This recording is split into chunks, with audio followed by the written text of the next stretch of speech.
ሰላም ፊልም ወዳጆች እንዴት ናችሁልን? ከፊር ዘ ዎኪንግ ዴድ ጋር ተቀራራቢ የሆነ እንዲሁም እኛ ጎን ለጎን ልንለቅላችሁ ያሰብነውን 9 ክፍል ያለውን ከሰሞኑም ምዕራፍ 2 ሊወጣለት የታቀደውንና በብዙሃን ተወዳጅነትን ያተረፈውን በጉጉትም እየተጠበቀ ያለውን አክሽን ልብ አንጠልጣይ አድቬንቸር ሚስጥራዊ የፊልም ዘውግ የተሰጠውን ዘ ላስት ኦፍ አስ የተሰኘውን ምርጥና ገራሚ ፊልም ምዕራፍ 1ን ይዘንላችሁ መጥተናል። ቀጣዮቹ ክፍሎች ቶሎ እንዲለቀቁ እንዲሁም ምዕራፍ 2ም ሲወጣ ወዲያው ይዘንላችሁ እንድንመጣ ይቺን ቪዲዮ አነስ ያለች 1000 ላይክ ዛሬውኑ አስገቧት። የኛውም ክፍል ተመችቷችሁ ተመልከቱት። ይመቻችሁ። ሰናይ ጊዜ። ፊልሙ የሚጀምረው በ1968 ዓመተ ምህረት የተቀረጸ አንድ ቃለ መጠይቅም እያሳየን በቃለ መጠይቁም ላይ ጋዜጠኛው ሁለት ዕውቅ ተመራማሪ ዶክተሮችን ጋብዞ ስለ ወረርሽኝም እያነሱ ሲወያዩ አንደኛው ተመራማሪም ታዲያ አንድ ትኩረት የሚስብ ነገር የሚያነሳ ባክቴሪያ ወረርሽኝ እንዲሁም በጦርነት ብዙ ሰዎች አልቋል። በስተመጨረሻ ግን እኛ የሰው ዘሮች ሁሉንም አሸንፈን ወጥተን በሕይወት አለን። እኔ ግን አንድ የሚያሳስበኝ ነገርም አለ። እሱም የባክቴሪያ ወይ የቫይረስ ወረርሽኝ ሳይሆን የፈንገስ ወረርሽኝ ነው ይላችኋል።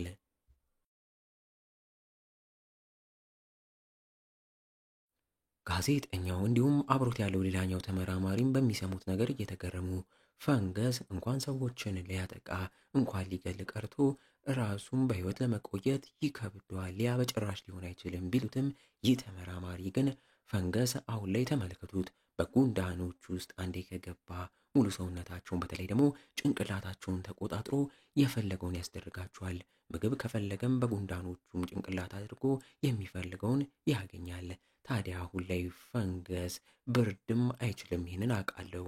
አሁን ዓለማችን ባለችበት ለፈንገሶች ሊመች ይችላል። ይህም ነገር ከተከሰተ ፈንገሶች ሰዎችን ካጠቁና ጭንቅላታችንን ከተቆጣጠሩ የፈለጉትን ሊያስደርጉን ይችላሉ። ለዚህ ምንም አይነት መድኃኒትም የለም። በፈንገስ ከተጠቃን ሁላችንም እናልቃለን፣ ዓለም ትጠፋለችም ይላችኋል በለው።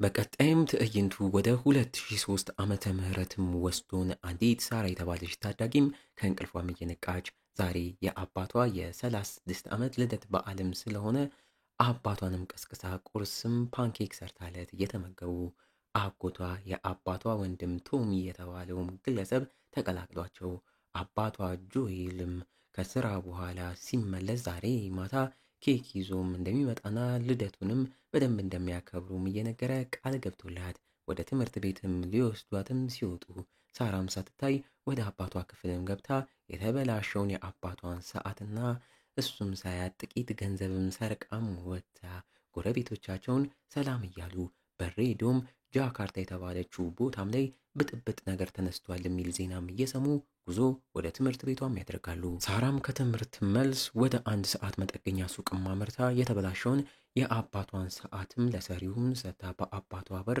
እያሰራችለት ብዛት ያላቸው አምቡላንሶችና የፖሊስ መኪኖችም ሲያልፉም እያየች ግራ ስትጋባ ጭራሽ የሱቁ ባለቤት ሚስትም በድንጋጤ ይዛ ደርሳ ሳራንም የተሰራላትን ሰዓት እየሰጠች ከሱቁም እያስወጣች በፍጥነት ወደ ቤትሽ ሂጂም ብላት ሱቋንም ስትዘጋጋ ሳራም በምታየው ነገር ይበልጥ ግራ እየተጋባች ቤትም አምርታ ጎረቤቶቿ የሆኑት አዛውንቶቹ ቤትም ገብታ አባቷ እስኪመጣም ስትጠባበቅ በመሃል ታዲያ በዊልቸር ያለችው አሮጊቷ ሴትዮም ምኑና እንደሆነ ባናቅም ስትንቀጠቀጥ እያየን ሳራም ያንን ምንም ሳታይ ሀገር ሰላም በሚል እየመሻሸም ሲመጣ ተሰናብታቸው ስትወጣ የቤቱ ውሻም አሮጊቷን አፍጥጦም ሲያይም እያየች ምን ጉድ ነው በሚል ምንም ሳትል ወደ ቤትም ትሄዳለች። ወደ ቤትም ስታመራ ከላይም መዋጊያ ጀቶች ሲበሩም እያየች አመሻሽ ላይ አባቷ ጆኤልም ከስራ መልስ ቤት ተመልሶ ኬኩንም ረስቶት ነበርና ነገ አመጣለሁ እያለ መልሶ ቃል እየገባላት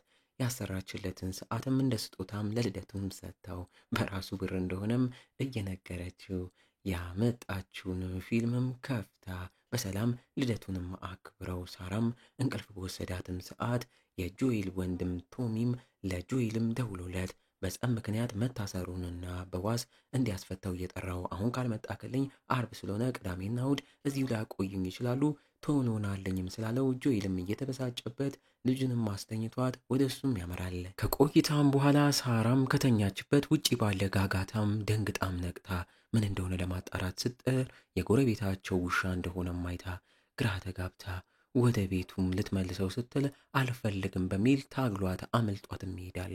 እሷም ወደ ጎረቤቶቿ ቤትም ስታመራ ባልጠበቀችው መልኩ ሽማግሌውም ሰውዬ ደም በደም ሆኖ እርጅኝም እያላት ያቺ የማትንቀሳቀሰው ዊልቸር ላይ የነበረችው አሮጊት ደግሞ ተነስታ የሰው ስጋም እየበላች ቀና ስትል ከአፏ ፈንገስ መሳይ ነገር ሲወጣም እያየን ሳራንም ልትበላትም ስትል ሳራም በድንጋጤ ሮጣም ታመልጣታለች። ውጪም እንደወጣች አባቷና አጎቷም ደርሰውላት ወደ መኪናቸውም እያስገቧት እየሮጠች እየመጣች የነበረችውን አሮጊትም ጆኤልም በያዘው ብረት በኃይልም መቷትም ይገላታል። በለው በቀጥታም ወደ መኪናቸውም ገብተው ሰፈራቸውን ለቀው እየሄዱ ይህ ነገር ቫይረስ ይሁን ምን ይሁን እስካሁን እንዳልታወቀ ከተማው ላይ ደግሞ ይበልጥ ሰዎችም ህዝቡ እንዳለም በዚህ ቫይረስ እንደተመረዘም ጆኤልም ይናገራል። ሳራም እኛስ አልታመምንም ወይ እያለች እየተጨነቀች ጉዞ ወዴት እንደሆነ ባያቁም ከሰውና ከከተማው ሽሽትም ይገሰግሳሉ።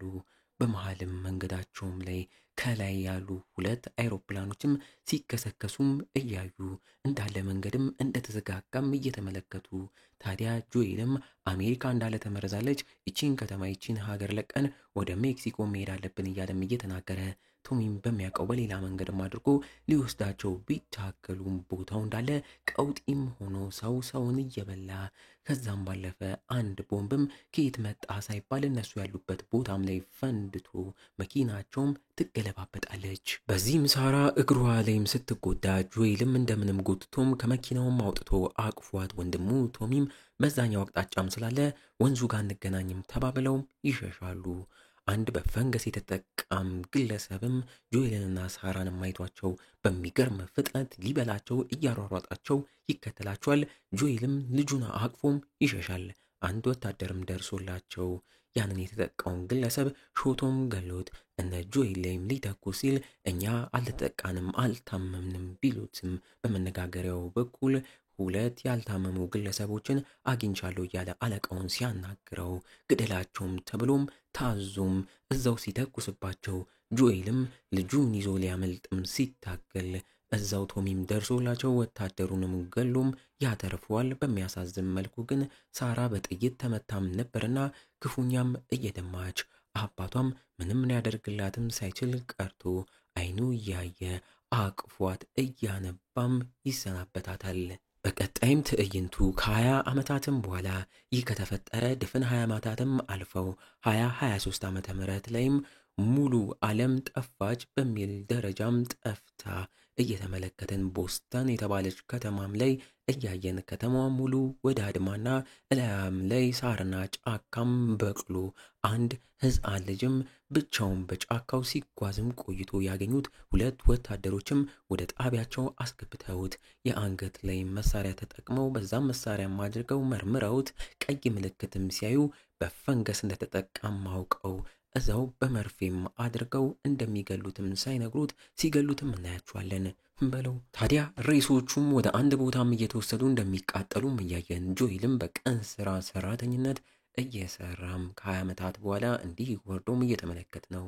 ለዛሬም ሬሶቹን ከሌሎች ሰራተኞች ጋር ካቃጠለ በኋላ የቀን ደሞዙንም ተቀብሎ ለነገ ደግሞ ያለ ሌላ የቀን ስራዎችንም ለመስራት ቀጠሮም አስይዞ ወደ ቤትም ሲያመራ በመንገዱ መሃል ጥቁር ለባሽ ወታደሮች በስምም ፌድራ እያሉ የሚጠሯቸው ወታደሮች እንደሚጠብቋቸውም እየተመለከትን በአደባባይም ታዲያ ከተከለሉት በፌድራ ቁጥጥር ስር ካሉ ግዛቶች አሁን ያሉበት ቦስተን ግዛት ሲሆን እንዲሁ የተለያዩ ብዙ ግዛቶች እንዳሉና ከነዚህ ግዛቶች ያለ ፍቃድ የወጣም ነዋሪ በአደባባይ ተይዞ እንደሚገደልም እንመለከታለን። በለው ከርቀትም ጆኤልን አንዱ የፌድራ ወታደር በአይን ምልክትም ሰጥቶት በድብቅ ጆኤል የያዘውን ሃይድራ የተባለም ድራግ ሲሸጥለትም እያየ ነው። እኛም ጆኤል አሁን ላይ ጎን ለጎን በድብቅ ከተከለለው ክልል ውጪ እየወጣ የሚያገኛቸውን እቃዎች በድብቅ ወደዚህም እያስገባ የሚሸጥ አይነት ግለሰብ እንደሆነም እየተረዳን እዚሁም ታዲያ ከዚሁ ከወታደሩም አድርጎ አንድ መኪናም የሚገዛም ሰውም አግኝቶ ይህም መኪና ባትሪ ስለሌለው ለሱም ባትሪ ፈልጌ አስተካክለዋለሁም በማለትም ተማምነውና ተዋውለው ከመሄዱም በፊትም ወታደሩም ሰሞኑን ማታ ማታ ተጠንቀቅ፣ ፋየርፍላይስ ተብዮቹ ቡድኖች 2 የፌዴራል ወታደሮችም ስለገደሉ ጥብቅ ቁጥጥርም እያደረግን ነው ብሎ ማስጠንቅቆትም ይሄዳል። በሌላ ትዕይንት አንዲት ቴስ የተባለችም ሴት ክፉኛ ተደብድባ ያስደበደባት ሰውዬም የኔ ሰዎች በስህተት በሰሩት ስራ ነው የተደበደብሽው እያላት፣ እሷም ታዲያ ለመኪና ባትሪ ብላ የሰጠችውን ገንዘብ አጥፍቶት የገዛውን ባትሪም ታዲያ ደግሞ ለሌላ ሰውም ሸጦት በዛም ብትናደድበትም ይሁን የደበደቡኝን ሰዎች ብቻ ልካቸውን አስገባቸውን በሚል ነገሩንም አረጋግተው ወደ ቤት ሊሄድበትም እባክክ እያለችም እየጠየቀችውም ሳለች ሰውየውም ባህልሽ እንዲሆነሽ ካየሽ አይለቀኝም ቢላትም አንተ እንዳስደበደብከኝ አልነግረውም ብላም ቃል እንደገባችለት ቦታውም ኬት መጣ ባልተባለ ቦምብም ፈንድቶ ከፍንዳታውም ውስጥ ቴስ እንደምንም ነቅታም ወጣ የፌዴራል ወታደሮች ከፋየርፍላይ ሰዎች ጋርም ሲታኮሱ ማይታ በድንጋጤ ልትሸሽ ብትልም ፋየርፍላይስ መስለዋት የፌዴራል ወታደሮችም መሬት ጥለው አስረውም ይወስዷታል ብለው ደግሞ በሌላ ትዕይንት አንዲት ቬሮኒካ የተባለች በ10ዎቹ ዕድሜ ውስጥ የምትገኝም ታዳጊ በፋየርፍላይሶቹም ተይዛና ታስራ በንዴት ልቀቁኝ ብትላቸውም አንሰማም ብለዋት ሁልጊዜ ታዲያ ቀን በቀን ከ0 እስከ 10 እንዲሁም ሙሉ ስሟን እንድትናገር እያደረጉ ሲመረምሯትም እናያታለን።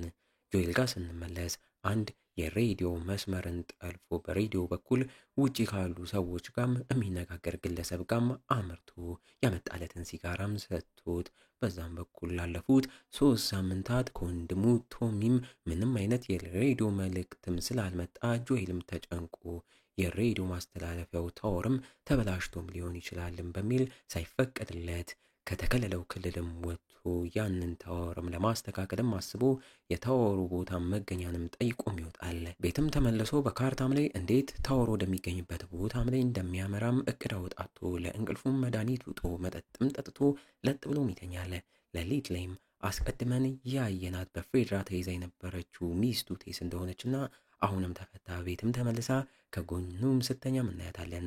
በንጋታው ጠዋትም የተፈጠረባትን ሁላ ምንም ሳትዋሽና ሳታስቀር ነግረው የመኪናውን ባትሪም እንዲያመጣላት ገንዘብ የሰጠችው ሮቤርቶ የተባለውም ግለሰብ ገንዘቧን በልቶ ያመጣውን ባትሪም ለሌላ ሰው ሊሸጥ መሆኑንም ነግረው ጆኤልም እየተበሳጨ ባትሪውን ካላገኙ ወንድሙ ቶሚንም ሊያተርፉት እንደማይችሉ ቢናገርም ቴስም አረጋግተው እንደምንም ብለው ባትሪውን እጃቸው እንደሚያስገቡና መኪናውንም አሰርተው ቶሚንም እንፈልጓለን እናገኘዋለን ትሏለች። ፋየርፍላይሶቹ የተባሉት ጋም ያቺ ታዳጊዋን ልጅ አስራ እየመረመረቻት ያለችው ስሟም ማየርሊን የተባለችውም ሴት እቅድ እንደተቀየረ ለባልደረቧም እየነገረቻት አሁን ያሉበትን የፌዴራል ግዛት ቦስተንን ለጊዜው ለቀው ወደ ምዕራቡም ግዛታችን አምርተን ይችን የያዝናትን ልጅም እዛም ይዘናት ልንሄድ ይገባልን ብላም ተናግራ ምክንያቱም ሚስጥር ስለሆነ በወረቀት ላይም ጽፋም ሰታት ባልደረቧም ያንን ስታነብ ማመን እያቃታት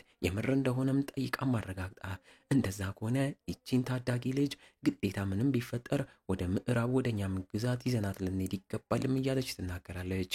ጆኤልና ቴስም ባትሪያቸውን የሚሸጠውን ግለሰብ ወዴት ሊሸጠው እንደሆነ ከሌላ ሰዎች ማጣርተው ቦታውንም አግኝተው ወደዛም ያመራሉ። ማርሊንም ወደ ታዳጊዋ ቬሮኒካ ወደ ታሰረችበትም ቦታ ቦርሷን ይዛላትም ገብታም ሰታት የታሰረችበትንም እየፈታችላት ቬሮኒካም ግራ እየተጋባች ሊለቋትም ስለመሰላት ደስ እያላት እስካሁን አልተቀየርኩም አልቀየርም ማለት ነው እያለችም ስትጠይቅ ማርሊንም አዎ አትቀየሪም፣ ግን ደግሞ እኛም አንለቅሽም፣ አንቺን ለተሻለ ነገር ታስፈልጊናለሽም እያለቻት በትክክለኛ ስሟ ኤሊም እያለቻት ጠርታት ድሮ ከእናትሽ እኔው ተቀብዬሽ የፌድራ ማደጎን ቦታ የሰጠውሽ እኔው ነኝ፣ እኔ ደግሞ ማርሊን እባላለሁ፣ የቦስተን ግዛት የፋየርፍላይሶች መሪም ነኝም ትላታለች። ኤሊም በምሰማው ነገር ይበልጥ ግራ እየተጋባች አላሁምን አሁን አትለቁኝም እያለች ስትጠይቅ ማርሊንም ቀበል አድርጋ አሁን አንቺ የምነግርሽን ነገር ለማንም እንዲች ብለሽ እንዳትናገሪ፣ ከተናገርሽ ግን ወዲያው ነው የሚገሉሽም እያለች ስለ ራሷ ሚስጥር የሆነውን ትልቅም ነገር ትነግራታለች። እንዲህ እያለን የዚህ ገራሚ ሙቪ የመጀመሪያው ክፍል ማገባደጃ ትዕይንቶች ላይ ተቃርበናል። ከቆይታ በኋላ ቴስና ጆኤልም ያንን ባትሪ ለሌላ ሰው ሊሸጥባቸው ያለው ግለሰብ ያለበት ቦታም ላይም በጥቆማም ደርሰው በህንፃው ቤዝመንት ስራ አድርገው ወደ ውስጥም ሲገቡ በፈንገስ ተጠቅቶ ከግድግዳ ጋር ተጣብቆም ያለም አንድ ሬሳም ሰው ተመልክተው ተደናግጠው ስለበሰበሰም ሳይጠጉትና ሳይነቁት ወደ ላይም ሲወጡ ባልጠበቁት መልኩ የባትሪው ሰውዬም ከነ ቡድኑ ተገለውም አግኝተዋቸው ቦታውም ላይ ሲዟዟሩ በጥይት ተመተው እየደሙ ያሉትን የፋየርፍላይሶቹን ማርሊንና ባልደረቧን አግኝተዋቸው ማርሊንም ጆኤልም በቶሚም በኩል ታውቀው ነበርና ስታየው ብትደናገጥም ትንሿ ኤሊም ከተደበቀችበት ክፍል ተንደርድራም ወጥታ ጆኤልን በያዘችው ስለት ልታጠቃው ብትልም ጆኤል መሬት ጥሎ ሽጉጡንም ደቅኖባት እዚህ ምን እየተካሄደ እንዳለም ይጠይቃል። ማርሊንና ባልደረቧም በድንጋጤ ሽጉጡን እኛ ላይ ደቅን ከፈለክም እያሉ እያረጋጉት ያንን የመኪና ባትሪ ፈልጎ እንደመጣም ሲያውቁ ማርሊንም እኔ ከአንተ የተሻለ ተልእኮ ይዤ ነው እዚህ የተገኘሁት አውቃለሁ፣ አንተም ወንድምክን ቶሚን እያፈላለክ እንደሆነም ስለማቅ አሁን ላይ ግን ይቺ ልጅ ወደ ኦልድ ስቴት ሃውስ ወደ ምዕራብ ማድረስ አለብን። ግን እንደምታየን እኔም ባልደረቤም በጥይት ተመተን እየደማን ነው። የፌዴራል ወታደሮችም ወደዚህም እየመጡ ስለሆነ ልጅቷን ይዘን ልንወጣም ስለማንችል እኔም ታዲያ ያንተን ችሎታ በደንብ ስለማቅ እባክህ ኤሊን ይዘካት ሂድና ያልኩክ ቦታም አድርሳት። እዛም ያሉ የኛ ሰዎች የምፈልጉትን መኪና እንዲሁም ተጨማሪ የጦር መሳሪያዎችም ይከፍሏቸዋል። ከዛም በኋላ ቶሚን መፈለግም ትችላለክም ብላም ልታሳምነውም ትሞክራለች። ጆኤልም ባያምናትም ሚስቱ ቴስንም አማክሯት ተስማምተው ኤሊን በመያዝ ያሏቸው ቦታም ለማድረስም እየወጡ ማርሊንም ከመሄዳቸው በፊት ጆኤልን ተጠንቀቅ፣ ይህን ነገር እንዳታበላሽም ብላም በደንብ አስጠንቃም ተሰናብታቸው በፍጥነትም ቦታውን ለቀው ወጥተውም ይገሰግሳሉ። ቤትም ገብተው ቴስም መውጫ መንገዶችን አጣርታ ለመውጣትም ወጣ። ጆኤልም ታዲያ ከኤሊ ጋር እዛው እስኪመሽላቸውም ቤት ሆነው እየተጠባበቁ ለምን ይቺ ታዳጊ ልጅ እንደዚህ ተፈላጊ እንደሆነች ግራ እንደገባው መሽቶ ቴስም ተመልሳ መታ ባጣራችው መንገድ አድርገው ምሽቱን ተገንም በማድረግ ከፌዴራል ወታደሮችም እየተጠነቀቁ ግዛቷን ቦስተንን ለቀው ለመውጣትም ይሞክራሉ። በስተመጨረሻም ትዕይንቶቹ ላይ እየሸሹ የነበሩት እነ ጆኤልም በዛ ጆኤል አስቀድሞ ድራግ ሲሸጥለት ከነበረው ወታደር ጋርም ተጋፍጠው እሱም ሲያያቸው በድንጋጤ ጠመንጃውን ደቅኖ አንበርክኳቸው ለማንኛውም በሚል በመሳሪያው በፈንገስ ተጠቅተውም ከሆነም በሚል ሲመረምራቸው ጆኤልና ቴስም አረንጓዴ በርቶላቸው ምርመራውን ሲያልፉ ልክ ግን ኤሊ ጋር ሲደርስ እሷም ተደናግጣ ነበርና አስጥላው ልሸሽም ስትሞክር እሱም ሊተኩስባትም ሲቃረብ ጆኤልም ልጁ ስትገደል የነበረበት ጊዜም ትዝ ብሎት ተንደርድሮ መሬትም ጥሎት ደጋግሞ በኃይልም ደብድቦት ራሱንም ያስተዋል። ከኋላ ግን ቴስ መሳሪያውን አንስታ ቀይ በርቶ እንዳለም ስታይ ኤሊ በፈንገስ እንደተጠቃችም አውቃ በድንጋጤ እየጮኸች ትንሿ ኤሊ ግን አታስቡው ተጠቅቻለሁ፣ ግን ከሳምንታት በፊት ነው የተጠቃሁት፣ እየባሰም አይደለም፣ የኔ ሰውነት ይህንን በሽታ ተቆጣጥሮታል ማለት ነው እያለች ልታረጋጋቸው ትሞክራለች። የፌዴራል ወታደሮችም እየተቃረቡ ስለሆነ እነሱም ባያምኗትም በፍጥነት ቦስተንን ለቀው ይዟትም ይሸሻሉ። ወዩ እና እንዴት ነው ፊልም ወዳጆች ዘ ላስት ኦፍ አስን ወደዳችሁት? ገራሚ ነው አይደለ? ታዲያ ቀጣዩ ክፍል በቶሎ እንዲለቀቅ ይቺን ቪዲዮ ለብዙ ሰው ሼር እያደረጋችሁ ኮመንት ላይም አለን እያላችሁ ጻፉልን። በቀጣዩ ክፍል እስከምንገናኝ የዛ ሰው ይበለን። እንወዳችኋለን። ቸር ቆዩልን።